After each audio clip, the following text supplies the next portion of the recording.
बहू और बेटी की ईद।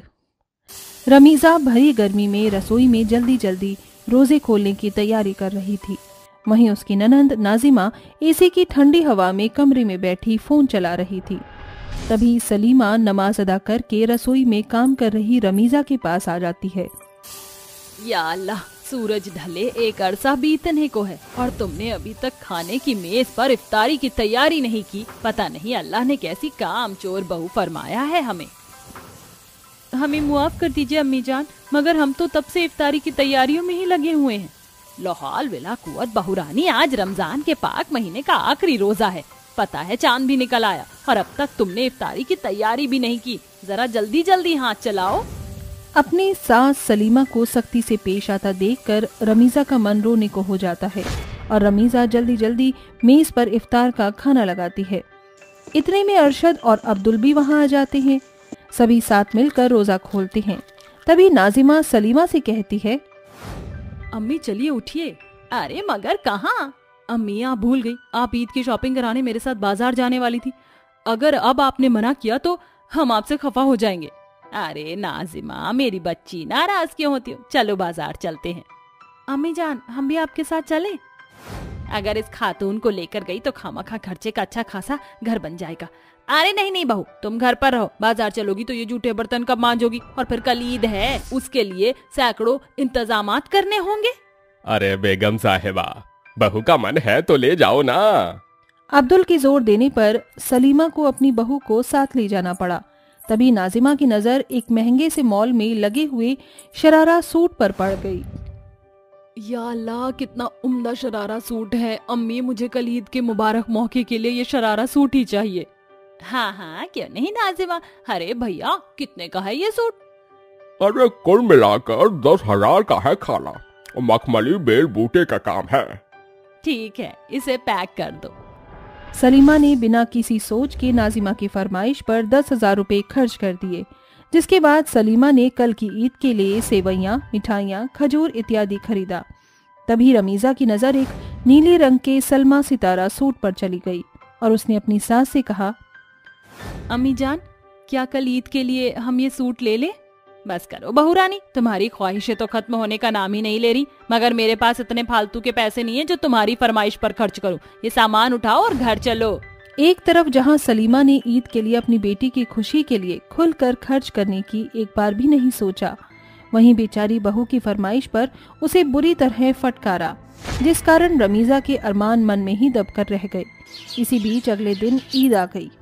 सुबह के सिर्फ 5 ही बजे थे। तभी सलीमा ने जोर जोर से अपनी बहू रमीज़ा के कमरे का दरवाजा पीटना शुरू कर दिया। बहू, अरे ओ रमीज़ा बहू। सलीमा की आवाज सुनकर बहू की नींद टूट गई और उसने जल्दी से दरवाजा खोला और सलीमा ने ईद की खुशियों भरे दिन की शुरुआत खटास के साथ शुरू की। या अल्लाह, या आजकल की आलसी बहू सास की आवाज सुनकर भी अनसुना कर देती हैं। ऐसा ना कहें अम्मी जान। अरे क्या कहना और क्या नहीं कहना, ये सब छोड़ो। आज ईद का दिन है और तुम अभी तक बेपरवाह होकर मजे की नींद सो रही हो। चलो अब बिना देरी किए घर की साफ सफाई करो। तुम्हें पता है ना, हर साल ईद पर हम अपनी बेटी नाजिमा को मीठी सेवई खिलाकर उसकी ईद मुबारक करते। अब जल्दी करो। जी अम्मी जान। रमीज़ा नमाज अदा करके जल्दी जल्दी सफाई कर लेती है और ईद के लिए पकवान बनाने लगती है। इतने में पूरी तरह से सुबह हो जाती है और नाजिमा उठते ही सलीमा को आवाज लगाती है, अम्मी, अम्मी कहाँ हैं आप?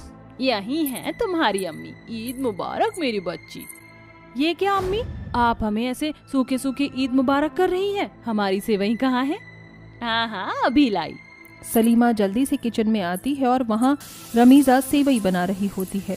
ये देखकर वो बुरा सा मुंह बनाकर कहती है, या अल्लाह बहू, अभी तक तुमने सेवई भी नहीं बनाई। अरे तब से क्या झक मार रही थी? क्यों करती हो तुम ऐसा? ये क्या कहेगी अम्मी, मैं बताती हूँ। रमीज़ा भाभी जान को मेरे खाली बैठे रहने से खलिश है। ऐसा कुछ भी नहीं है नाजिमा। अम्मी जान हमारा यकीन करे। बस करो बहू, ये झूठ मूठ की सफाई पेशी ना करो और जल्दी से पकवान बनाओ। सलीमा और नाजिमा रमीज़ा को बुरा भला कह रही होती हैं। तभी वहाँ पर अरशद आ जाता है, जिस कारण दोनों चुप होकर वहाँ से चली जाती हैं। थोड़ी देर में नाजिमा नया शरारा सूट पहनकर सज धज कर अपनी सहेलियों के घर घूमने निकल पड़ती है। वहीं बेचारी बहू सारा दिन रसोई में उलझ कर रह जाती है। इसी बीच शाम ढल जाती है। तभी शाम को रमीजा के मायके से अनवर और आबिदा ईदी देने के लिए आते हैं। तभी रमीजा रसोई से बाहर आती है। अम्मी, अब्बू, आप तशरीफ लाइए। ईद मुबारक हो मेरी बच्ची। रमीजा, सब खैरियत तो है? ईद के इस मुबारक मौके पर तुम्हारा चेहरा मुरझाया हुआ क्यों है? बताओ मेरी बच्ची। हाँ हाँ बहू, बताओ अपनी अम्मी को कि तुम्हारी सास तुम पर जुल्म ढाती है। बस करो बेगम साहिबा, ये क्या लहजा है समधन जी से बात करने का? हाँ अम्मी अब्बू, खुदा के लिए आप दोनों यहाँ से तशरीफ ले जाएं। इसी के साथ रमीजा उदास मन से अपने मायके वालों को जाने के लिए कह देती है, जिसके बाद अरशद रमीजा को रोता हुआ देखकर चुप्पी तोड़कर बोल पड़ता है। अम्मी जान, आखिर आप रमीजा के साथ इतना फर्क क्यों करती हैं? इसलिए कि वो इस घर की बेटी नहीं बल्कि बहू है। वाह मेरे लाल, बहुत खूब। तो आखिर तू जोरू का गुलाम बन ही गया। तुझे अपनी बेगम के झूठे आंसू दिख रहे हैं, अपनी अम्मी नहीं। अरे बस करो बेगम साहिबा, अरे जरा खुद ही सोचो, बेचारी बहू एक सुबह से भरी गर्मी में खाना बना रही है। क्या बेचारी बहू का मन नहीं करता कि वो भी हमारे साथ ईद की खुशियां मनाए? एक तरफ तुमने नाजिमा को ईद के लिए महंगे नए कपड़े दिला दिए और वहीं बहू इस खुशनुमा मौके पर भी फीके पुराने कपड़ों में है। ये फर्क नहीं तो क्या है? अब्दुल की कड़वी बातें सलीमा को आईना दिखा जाती हैं, जिसके बाद वो कहती है, या अल्लाह, एक तरफ तो मैंने अपनी बेटी की झोली में भर भर कर खुशी डाल दी और वहीं दूसरी तरफ बहू से उसकी ईद की खुशियां छीन ली। मगर मैं अपनी भूल ठीक करूंगी। इसी तरह समय ढलता जाता है और एक बार फिर ईद का मुबारक मौका आता है। और ईद के उस रोज सलीमा अपनी बहू को उपहार में बेल बूटी से गढ़ा सुंदर सा सूट देती है। ईद मुबारक हो बहू, ये लो, आज तुम यही पहनना। शुक्रिया अम्मी जान। अपनी सास के हाथ से ईद का उपहार लेकर रमीजा का मन खुशी से भर गया। सलीमा ने खास अपने हाथों से ईद की मीठी सेवई और ढेरों पकवान बनाए। इतने में रमीजा के मायके वाले भी वहां आ गए। उन्हें देखकर बहू की आंखें भर आईं। अम्मी अब्बू, आप दोनों यहाँ? हाँ बेटी, तुम्हारी सास ने हमें ईद की दावत पर आने को कहा था। बहू, अपनी सास को माफ कर देना। मैंने तुम्हारे साथ फर्क किया और तुम्हारे मायके की तौहीन की, फिर भी तुम आज तक मुझे सास का तवज्जो देती रही। मुझे मुआफ कर देना। समधन जी, समधी जी, आइए, ईद की मुबारक मेज आपका इंतजार कर रही है। सलीमा ने न सिर्फ अपनी गलती सुधारी बल्कि ईद के खुशनुमा मुबारक मौके पर बहू के मायके वालों की खूब खातिर नवाजी की और रमीजा को अपने हाथों से सेवई खिलाई, जिसे देखकर अनवर और आबिदा रमीजा के लिए बहुत खुश हुए। वहीं नाजिमा ने भी अपनी भाभी के गले लगकर ईद की मुबारकबाद बांटी। ईद की खुशी का ये समा इस बार रमीजा के लिए खुशियों भरा रहा। बाहर बारिश हो रही थी और एक टूटी फूटी झोपड़ी के अंदर एक सास बहू जहाँ जहाँ पानी टपक रहा था वहाँ पर बर्तन लगाकर पानी को रोकने की कोशिश कर रहे थे। पानी तो बढ़ता ही जा रहा है, अब हम लोग क्या करें?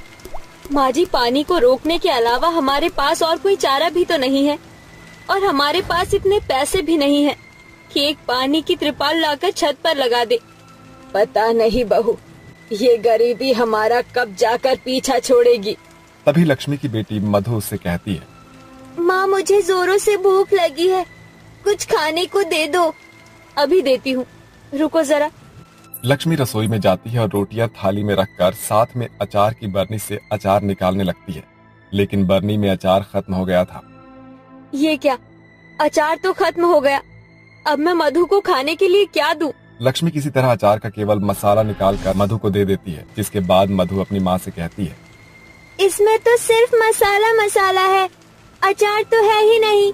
बिटिया, अचार तो खत्म हो गया है, जो है अभी उसी से पेट भर ले। लक्ष्मी के ऐसा कहने पर मधु उस मसाले के साथ ही खाने लगती है, जिसके चलते उर्मिला उससे कहती है, लक्ष्मी, अब तो अचार भी खत्म हो गया है, आज रात का खाना हम लोग क्या खाएंगे? माँ जी, थोड़ी सी कटहल की सब्जी रखी है, आज मैं उसी को बना दूंगी। ऐसे ही धीरे धीरे शाम हो जाती है, जिसके बाद शाम को उनका चूल्हा जलता है, जिस पर लक्ष्मी कटहल की सब्जी बनाने लगती है। सब्जी बनाते बनाते लक्ष्मी की बेटी मधु उससे पूछती है, माँ, क्या कटहल का अचार भी होता है? कटहल का अचार भी होता है। जब मैं तुम्हारी तरह छोटी थी तो मेरी माँ मेरे लिए कटहल का अचार बनाया करती थी, फिर तो आपको मेरे लिए भी कटहल का अचार बनाना चाहिए। आप बनाओगे ना मेरे लिए? क्यों नहीं, मैं इस कटहल से थोड़ी सी कटहल बचा लूंगी और कल तुम्हारे लिए अचार बनाऊंगी। लक्ष्मी ऐसा कहकर कुछ कटहल बचा देती है और बाकी की बची हुई कटहल बनाने लगती है।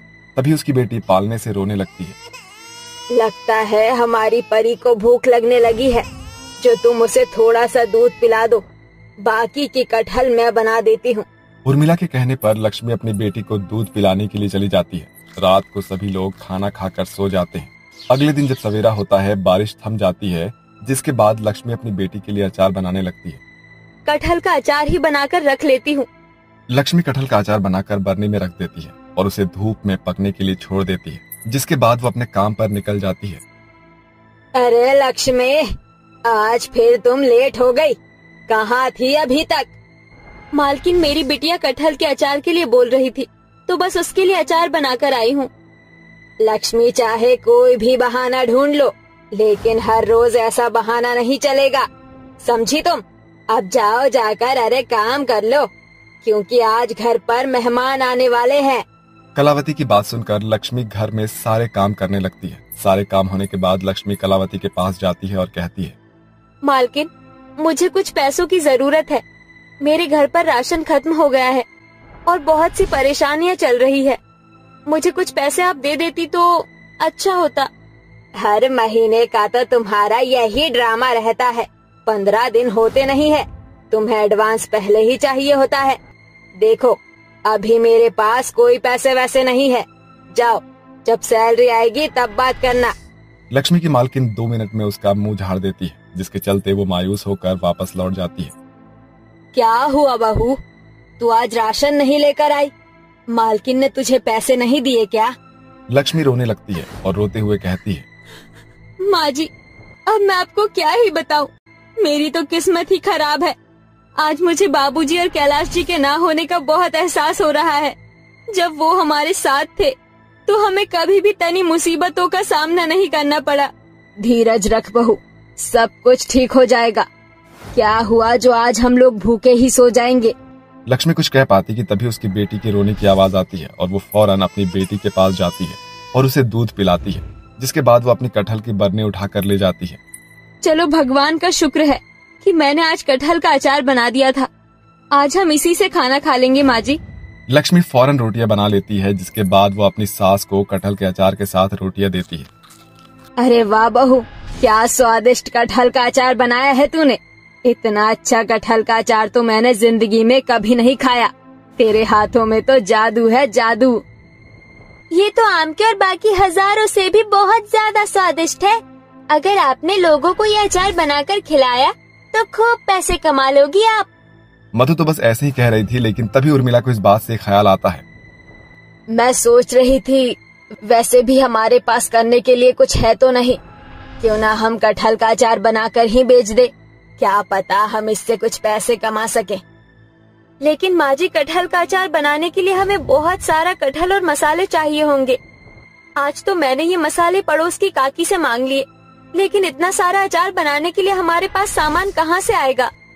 उर्मिला ये सुनते ही अपने हाथों से सोने के कंगन उतारती है और कहती है, हम इस कंगन को बेचकर कटहल लेकर आएंगे और मसाले भी, जिनके बाद हम दोनों मिलकर कटहल का अचार बनाएंगे।